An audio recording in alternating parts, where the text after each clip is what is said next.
Olá, pessoal! Hoje eu vou falar de um tema que muita gente me pergunta, que é o controle químico da placa bacteriana, ou seja, a utilização de pastas de dente, enxaguatórios bucais, sprays, irrigadores. Então é uma aula muito rica, que eu poderia falar por muito tempo. Por exemplo, pastas dentais, dá para falar uma aula inteira.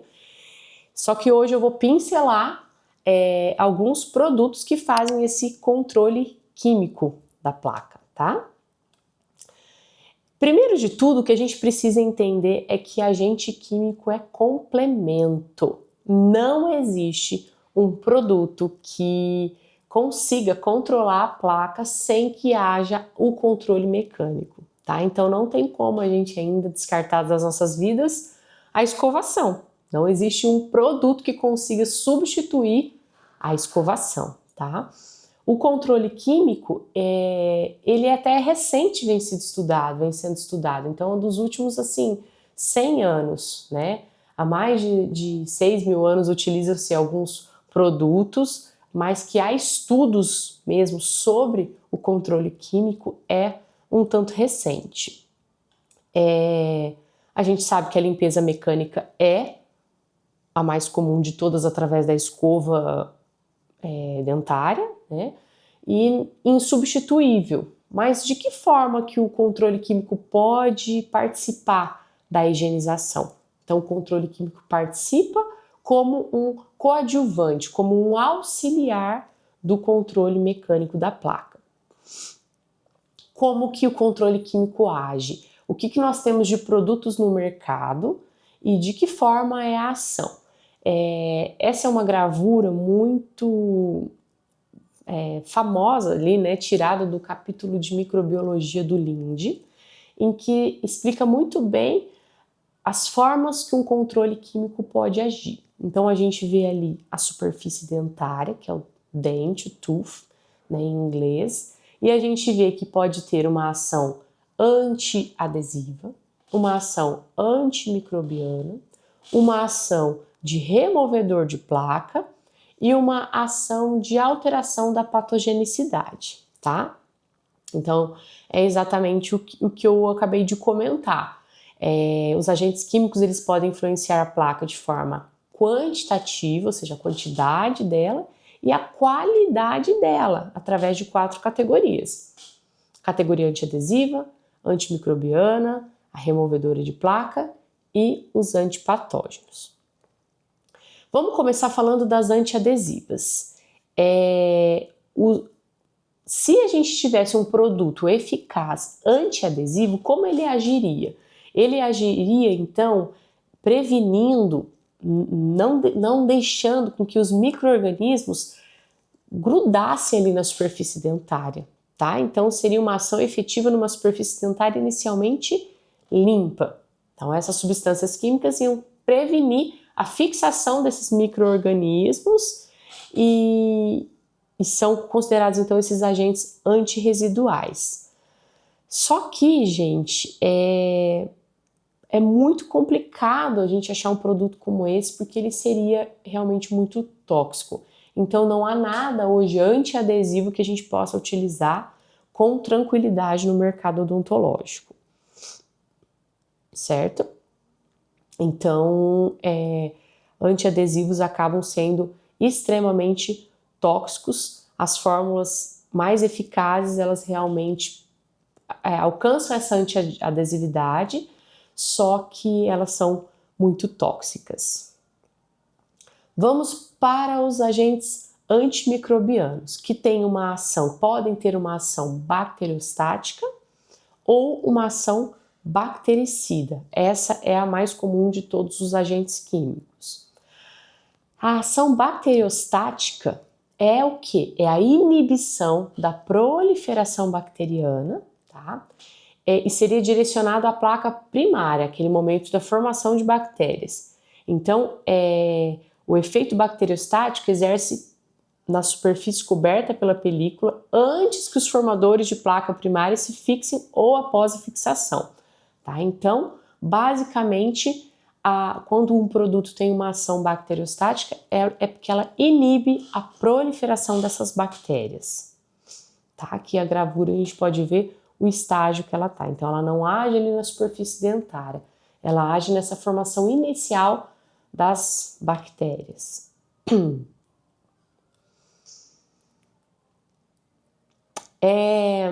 Então, como que é o mecanismo de ação de um produto bactericida, né? Ela destrói todos os micro-organismos que estejam se fixando ou que estejam já fixados na superfície dentária. Para ser eficaz na inibição da placa, o efeito bactericida teria que ser absoluto ou persistente. Então, qual que é a questão de produtos bactericidas? Vocês concordam comigo? Para ele ser eficiente, a gente precisaria de um produto que entrasse na boca, matasse essas bactérias, inibisse, na verdade, a proliferação dessas bactérias, mas que elas permanecessem dentro do ambiente. Então é muito difícil a gente achar um produto que consiga durar tanto na boca com essa ação. Tá? Então, realmente se faz complicado e seria extremamente tóxico também, muito destrutivo para a cavidade bucal. Por isso que a gente tem produtos que são bactericidas, né? Que é o que eu estou mostrando agora, que faz o quê? A destruição dos micro-organismos, tá? Então, um reduz a proliferação e o outro destrói os micro-organismos. Por isso que muitos produtos, muitos colutórios bucais, eles têm uma ação bactericida e uma permanência bacteriostática. Então, esses são o melhor dos cenários, né? Um produto que destrói a bactéria e uma ação bacteriostática que faz o quê? Faz com que essa proliferação bacteriana não que permaneça essa ação de não proliferar as bactérias dentro da cavidade bucal. Então, são os melhores dos cenários, tá? Cálculos realizados em alguns estudos indicaram que a inibição da placa através de um efeito bactericida requer a morte imediata de 99,9% das bactérias orais para que haja depois uma ação inibidora da placa de duração significativa. Então, há a morte das bactérias e depois uma inibição da proliferação no mesmo produto, tá?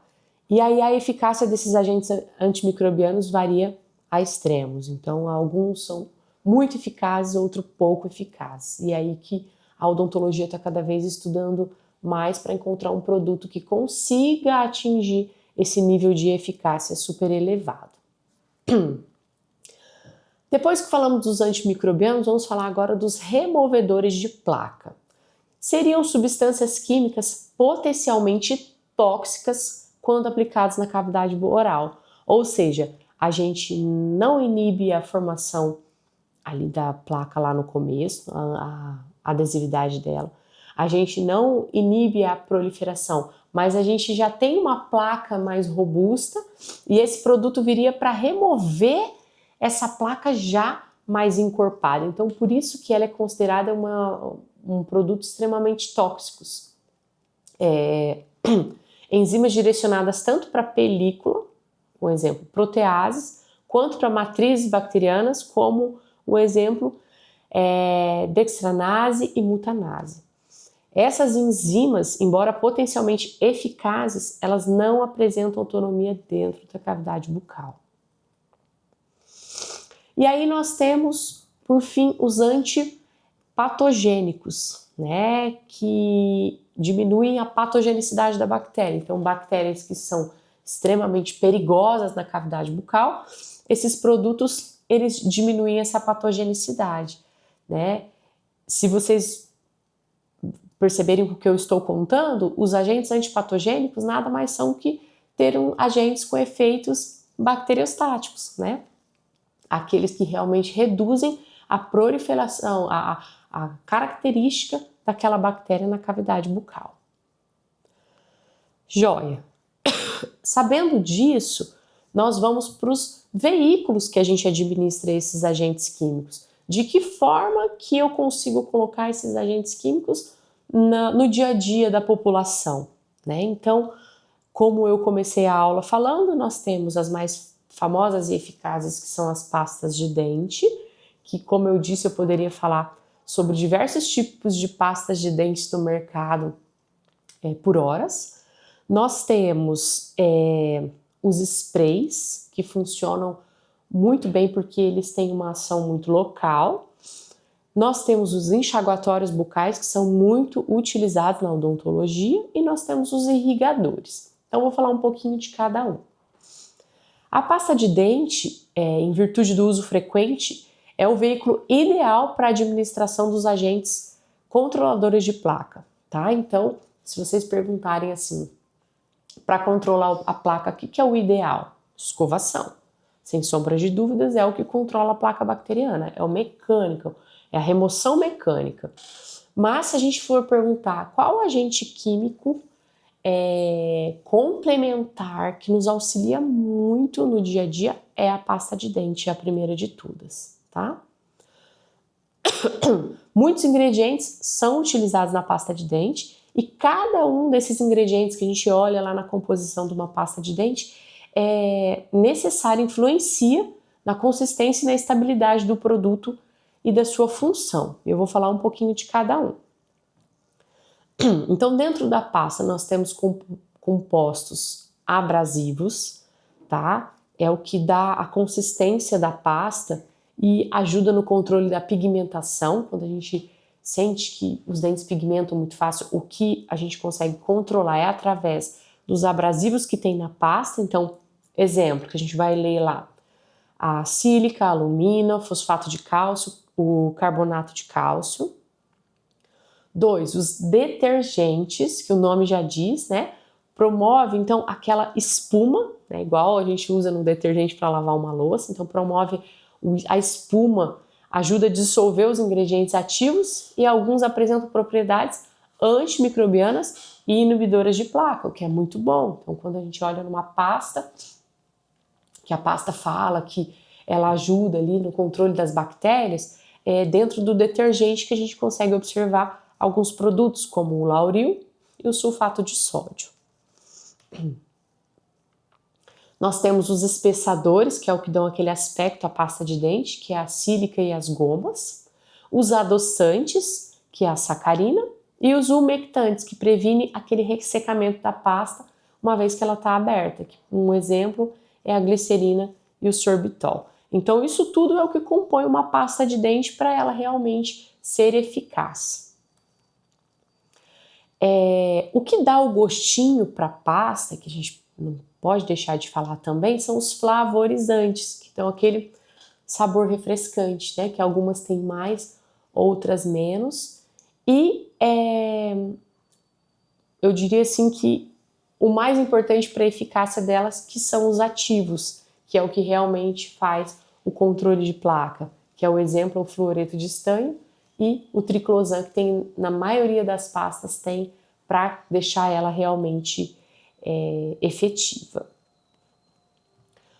Falamos da pasta de dente, agora vamos falar dos colutórios bucais, que são os enxaguantes bucais. Muita gente no consultório pergunta para mim: Lívia, é importante usar um enxaguante bucal? É necessário? Faz mal eu usar um enxaguatório bucal? E vocês vão entender que o enxaguatório bucal é de fato um complemento. A pasta de dente a gente já começa a achar necessária porque tem produtos nelas que ajudam muito no controle químico, auxiliado ao controle mecânico.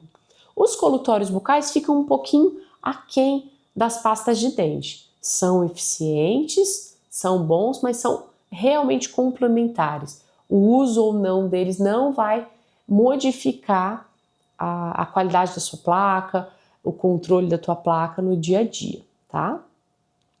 Então são menos complexos do que as pastas de dentes, podem ser simples soluções aquosas, em alguns casos com adições de flavorizante, corante e preservativos como o benzoato de sódio, por exemplo.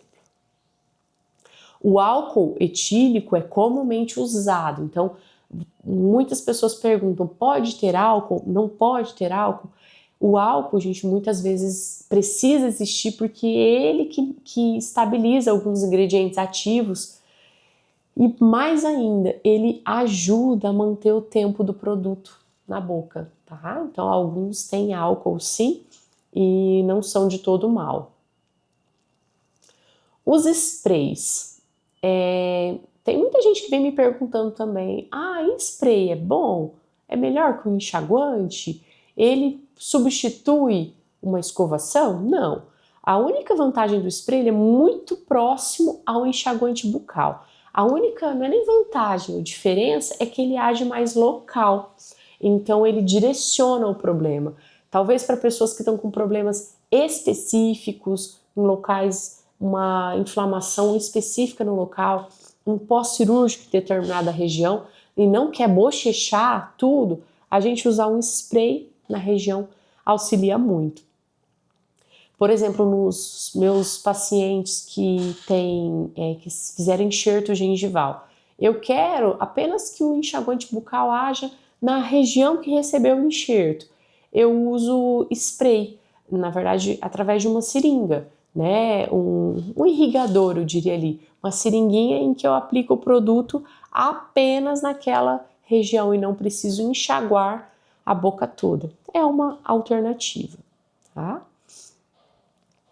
Sprays de clorexidina, por exemplo, como eu acabei de falar, que é o que eu gosto de usar nesses meus pacientes, foram tão eficazes para inibição de placa quanto os enxaguantes bucais. Então a gente gosta de utilizar o spray quando a gente quer algo mais localizado, porque de forma geral os prós e os contras são os mesmos. Quais são os contras que a gente sabe da clorexidina, que eu vou falar um pouquinho mais aqui na aula? A pigmentação. Então, ele é melhor spray porque pigmenta menos? Não, é tudo igual. A região que entrou em contato com a clorexidina vai pigmentar igual, tá? Então, os sprays de clorexidina foram particularmente úteis para o controle de placa em grupos impactados física e mentalmente, tá? Então, quando as pessoas não têm tanta destreza e tudo mais, os enxaguantes bucais e os sprays são muito importantes nesse sentido. Por fim não, temos ainda algo que a gente fala muito pouco, eu vou finalizar essa parte. Vou falar dos irrigadores, que também tem muita gente que me questiona sobre aqueles famosos irrigadores. Tem uma marca muito famosa que é o Waterpik. Muita gente me pergunta, irrigador é eficiente? Posso utilizá-lo? E ele substitui a escovação? Dizem, tem alguns estudos, mas que não tem tanta plausibilidade, que falam que substitui até o fio dental. Será? Não é o correto, tá? Então, os irrigadores têm ali suas vantagens, mas mais uma vez eles não substituem o mecânico, que é que é a escova de dente e o fio dental. Então, os irrigadores, eles agem, gente, mais como pressão ali na região, e tudo vai determinar a eficácia dele, o produto que você põe no irrigador. Igual aqui, eu coloquei a seringa, que é o que eu utilizo nas minhas cirurgias, mas tem muita gente que usa o Waterpik, que é aquele... É um produto em que você liga ele e ele, né, joga ali o líquido na cavidade bucal com uma pressão que faz, através da pressão, o resíduo sair, e a ação do produto vai, né, agindo ali também. Então vai muito do produto que você coloca dentro desse irrigador. E aí eu falei que tinha terminado, mas por fim temos a goma de mascar, que por incrível que pareça, por um bom tempo ela foi administrada para controle de placa, gente. E não tá de todo errado. As gomas de mascar sem açúcar, como o famoso Trident, ajuda no controle de placa. Ela puxa realmente a placa da superfície dentária, né? Eu sempre faço uma brincadeira assim, quando eu coloco um chiclete sem açúcar na boca, que, pera lá, deixa eu escovar meu dente. Porque, tradicionalmente, muitos estudos mostraram que a goma de mascar foi sim, eficiente na remoção de placa, mas claro que é por conta da ação mecânica dela, e eu brinco que se for por esse motivo, até uma maçã, você comendo, esfregando ele no dente vai remover a placa, né? Mas só para que vocês saibam que a goma de mascar foi por muito tempo até indicada em algumas situações.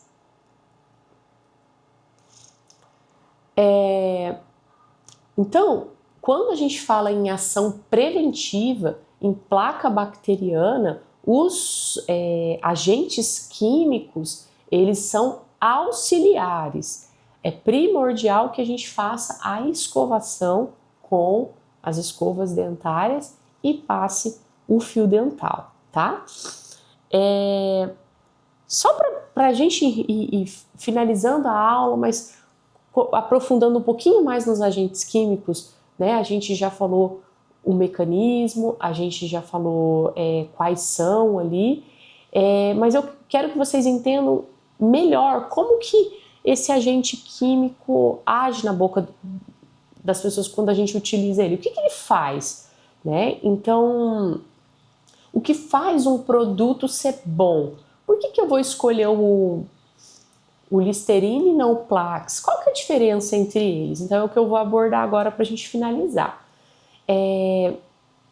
Os produtos que obtiveram mais sucesso foram aqueles que mostraram persistência de ação na boca avaliada em horas. Então você concorda comigo que um produto bom é aquele produto que você coloca na boca e que ele dura? Porque você não vai ficar bochechando alguma coisa de 2 em 2 horas, tá? Então, essa persistência, ela vai depender de alguns fatores. A absorção e retenção prolongada nas superfícies orais, a manutenção da atividade antimicrobiana e a neutralização mínima ou lenta da atividade antimicrobiana. Então, esses 3 passos, né, que faz com que um produto seja bom ou não para a gente comercializar no mercado. Aqui nós temos um Periogard e o Cepacol. Periogard muito utilizado no dia a dia clínico nosso, mas sabendo que ele tem algumas desvantagens no sentido de sequelas que ele traz. E nós temos o cloreto de cetilperidínico, que um exemplo é o antigo Cepacol. O que diferencia um do outro? Os dois têm uma ação bactericida, bacteriostática muito boa. Só que o que diferencia um do outro é a durabilidade na boca. Então, na hora de eu optar para o meu paciente fazer um bochecho, eu vou optar pela clorexidina, porque eu sei que vai durar muito mais. E para o meu paciente que fez uma cirurgia, eu não preciso pedir para que ele faça um bochecho de 2 em 2 horas, porque eu sei que ele vai fazer menos. É mais difícil incluir isso na nossa rotina. Agora, se eu falar para ele fazer de 8 em 8 horas, é muito mais fácil, tá? Então, ambos apresentam um perfil antimicrobiano similar in vitro. Entretanto, a persistência da ação do cloreto de cetilpiridínico é muito mais curta que a clorexidina e a inibição de placa é consideravelmente menor. Então é isso, um apresenta uma duração, uma ação na boca muito menor do que o outro, então é óbvio que o outro vai ser a nossa primeira escolha. Vários componentes podem ser adicionados aos produtos na tentativa de aumentar a permanência desses produtos na cavidade ou aumentar a atividade antimicrobiana, tá? Então aqui é um quadro também tirado do Linde, em que a gente sabe que tem muitos estudos que acontecem fazendo a inserção de vários agentes antimicrobianos, né, para melhorar, e eu vou falar um pouquinho de alguns que fazem o produto se tornar eficiente. Antibiótico foi algo que era incluído nos enxaguantes bucais, mas apesar da evidência de ser muito bom tê-lo no enxaguante bucal, nos agentes químicos de forma geral, a eficácia na prevenção de cárie e gengivite não era muito observada. Então, será que precisaria estar ali o antibiótico, né? Sem contar que causa uma resistência muito forte ao hospedeiro. Então, também não é algo que a gente quer para o nosso paciente. Adições de enzimas. Há anos atrás, as enzimas eram as principais saídas para controle de placa. mas o que observou-se é que existia pouca durabilidade e uma erosão na mucosa. Aí vem as bisbiguanidas, que são, por exemplo, a clorexidina, que representa o mais próximo que as pesquisas tenham chegado de identificar um agente químico que pudesse ser usado para substituir as práticas mecânicas.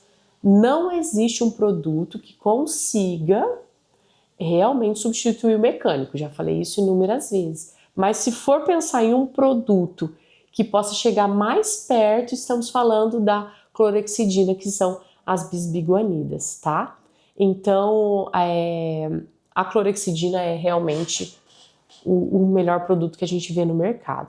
A inibição da placa pela clorexidina foi primeiramente investigada em 1969. Então, se for ver, como eu comentei, é muito recente ainda, né?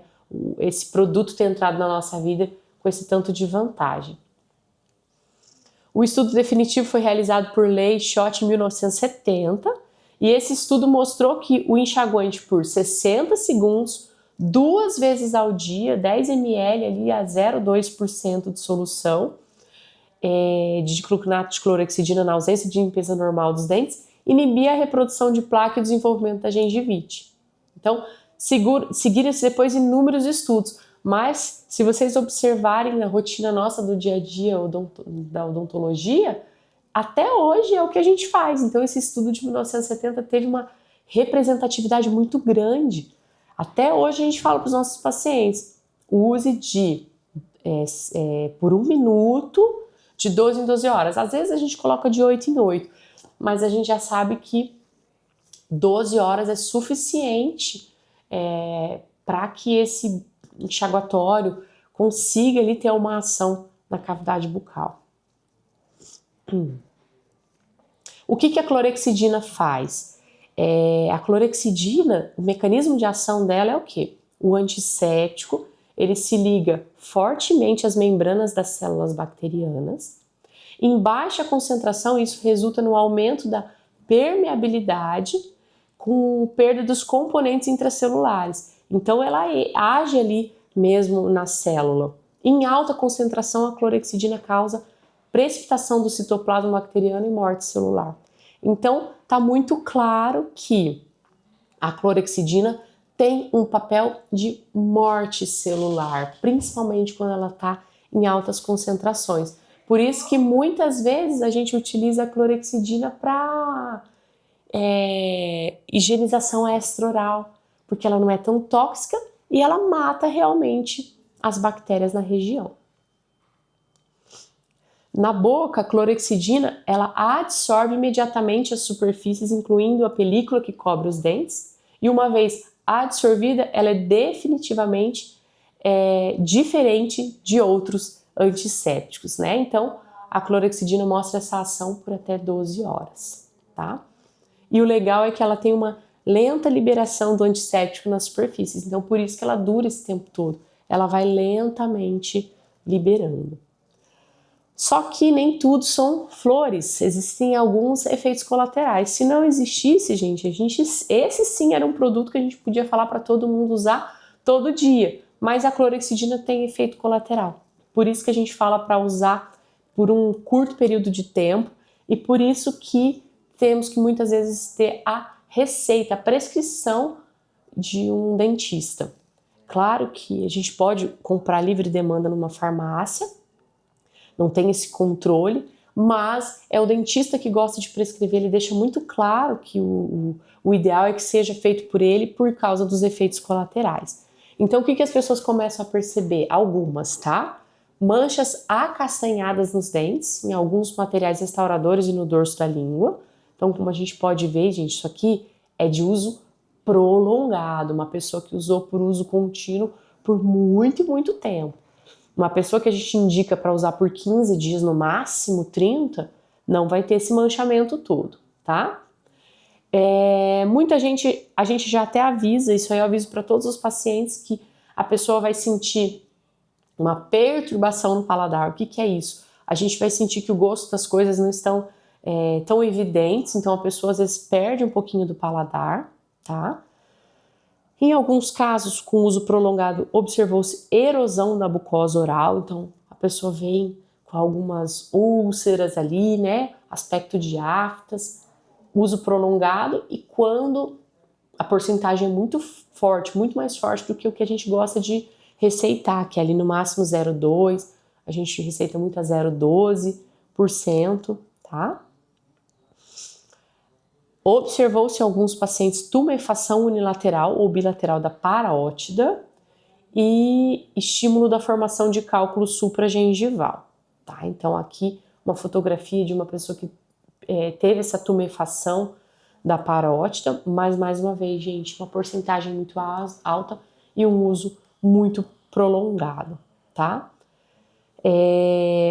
A clorexidina, ela está livre de um sistema de toxicidade no uso oral, ela não é tóxica, tá? E também não existe uma resistência. Se eu usar muita clorexidina, os micro-organismos vão se tornar resistentes, assim como o antibiótico, por exemplo. Não, isso com a clorexidina não acontece, tá? E hoje eu posso ver a clorexidina de algumas formas, em formato de gel, sprays, pastas de dente, verniz, e não só os enxaguantes bucais, mas o mais utilizado realmente que a gente vê no dia a dia, né, na nossa prática clínica, é no formato de enxaguatório bucal. Eu sou fã da clorexidina, na periodontia eu indico muito. As indicações na minha área, ela agrega muito no tratamento periodontal básico, né, doenças periodontais, gengivites, periodontites, abscessos periodontais, doenças periodontais necrosantes, mas de forma geral ela é uma grande aliada. Complementa a higiene oral e profilaxia profissional.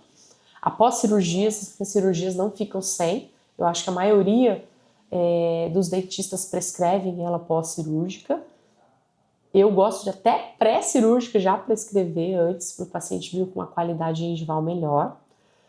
Pacientes com deficiências físicas e mentais, então aquela falta de coordenação motora, ela ajuda bastante, porque é muito mais fácil do que a destreza de uma escova de dente, né? Quem usa aparelho ortodôntico sabe que se acumula muita placa ali, então é muito difícil higienizar, passar fio dental, a gente sabe, é chato, então o uso de um enxaguante bucal auxilia também, mas claro que não dá para utilizar durante todo o tratamento ortodôntico, por conta do que eu falei da toxicidade. Ela não é que ela é tóxica, né, mas por conta dos efeitos colaterais. Indicada para quem tem estomatites, por exemplo, estomatite por dentadura. Eu comentei do pré-operatório, eu adoro dar previamente, mas pré-operatório a gente sempre dá aquela descontaminada na boca antes de iniciar uma cirurgia. Irrigação subgengival em bolsas periodontais, por exemplo, como eu falei que na periodontia é muito utilizada, tá? Os empregos mais valiosos da clorexidina no controle químico da placa são os de curto e médio prazo. Quando a limpeza dentária mecânica não é possível, é difícil ou inadequada e dura um tempo em que os efeitos colaterais têm probabilidade de ser minimizados, tá? Então, muitas vezes a gente usa ele como de forma preventiva também e não terapêutica. Falamos da clorexidina, eu acho que era o auge da aula, é importantíssimo falar sobre ela. E vamos finalizar falando ali dos concorrentes, dos outros produtos que tem no mercado, que muita gente me pergunta. Tudo bem, a clorexidina eu não vou usar todo dia porque eu já vi as contraindicações. Eu gosto de bochecho, doutora Lívia. Qual é um bochecho que você pode me indicar que vai ser um bom bochecho, que vai me trazer vantagens? Lembrando que ele é um complemento. E aí tem um muito famoso no mercado, por exemplo, o Plax, né, o Total 12, que é o cloreto de cetilpiridínico, né, muito utilizado. Só que a ação dele é uma atividade de 3 a 5 horas e em alguns casos a gente pode ver uma pigmentação dentária, tá? É um produto pouco estudado, estudo associou o cloreto de cetilpiridínico com a clorexidina, mas não houve diferença então usa-se muito mais a clorexidina de forma isolada, tá? Fenóis e óleos essenciais, usado há mais de 100 anos. Então esse é um produto que veio aí há mais de 100 anos utilizado, a clorexidina é mais recente. Não é melhor que a clorexidina, mas a sua atividade antiplaca já foi comprovada, que é o Listerine, que muita gente adora, né? Então, nele temos ali o antimicrobiano, o triclosan. Então, quando a gente faz o uso do Listerine, sim, estamos diminuindo a placa na boca. Muita gente pergunta, ele substitui a clorexidina? Não, porque ele tem uma durabilidade menor. Mas, quando a gente gosta de algo de uso contínuo, é um bom produto para a gente diminuir, né, essa atividade antiplaca. O triclosan tem uma ação inibidora de placa moderada e atividade microbiana com ação de 5 horas. Lembrando que a clorexidina a gente consegue até 12 horas. Pastas de dente com triclosan diminui gengivite, mas não reduz a placa, provavelmente pela ação anti-inflamatória. Tá? Então o triclosan tem esse poder de diminuir a gengivite, mas ela não reduz a placa. O que faz a redução da placa realmente é a ação mecânica. Tá?